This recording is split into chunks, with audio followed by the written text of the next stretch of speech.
Қайырлы күн, құрметті оқырмандар. Биыл ұлы ақынымыз, композитор, философ, ағартушы, қазақ жазба әдебиетінің негізін қалаушы Абай Құнанбайұлына 180 жыл. Осы мерекеге орай Жоңғар Алатауы мемлекеттік ұлттық табиғи паркінің қызметкерлері Абай атамыздың қандай шығармамен таныс екенін бірге білейік. Сәлеметсіз бе? Абай атамыздың қандай шығармасын білесіз? Саламатсыз ба? Жалпы қазақ поэзиясындағы тұғыры биік Абай Құнанбай атамыздың шығармасы өте көп. Енді қазір айтатын болсақ, сіздерге мына далаға қарап, күз келе жатқанына байланысты күз шығармасына бір қысқаша тоқталып айтып беруге тырысайын.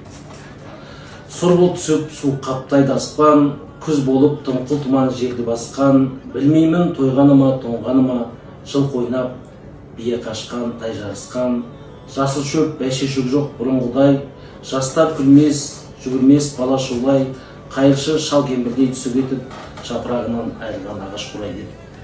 Дәл қазіргі уақытта осы тақпақ шығармаға ұқсайды. Керемет. Абай атамыз жалпы жылдың 4 мезгілінде сүйректеп, керемет айтып кеткен. Керемет. Қайрат, сен Абай атамыздың қандай өлеңін білесің? Сен оның қара жерсіз болмайды деген. Уақыттарыңызды бөлсеңіздер, оқып бере аламын. Өлсем оның қара жерсіз болмайды. Көптір бір ұялшақ қыз болмайды. Махаббат, ғадауатпен майдандасқан, қайран мен жүрегім мұз болмайды. Амалсыз тағдыр бір күн кез болмайды. Біреуге жай, біреуге тез болмайды. Асау жүрек аяғын шалыс басқан, жиен топ атқаға сөз болмайды. Көп рахмет. Жанар, сіз Абайдың қай шығармасын білесіз? Енді бала кезден мектепте Абайды көп оқыпты ғой, әрине. Жаттап кеттік. Соның ішінде бір өзіме ерекше ұнайтын оқимын. Ғылым таппай мақтанба.